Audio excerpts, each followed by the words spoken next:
के। इसका नशा बर्दाश्त नहीं कर पाओगे। हम बहुत बड़ा पियक्कर हैं। हुस्न की रानी हम हई अंगूर के, ताड़ के ताड़ी लेला चाहे लेला खजूर के।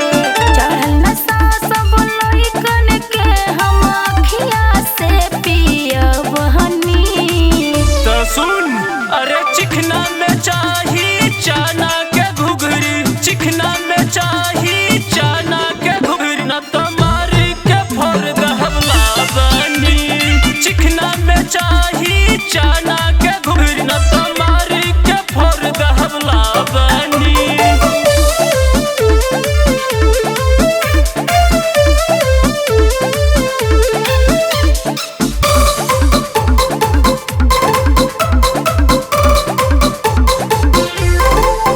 कतही नइखे माही खाना ऐसन चढ़ला नशा देखते जाने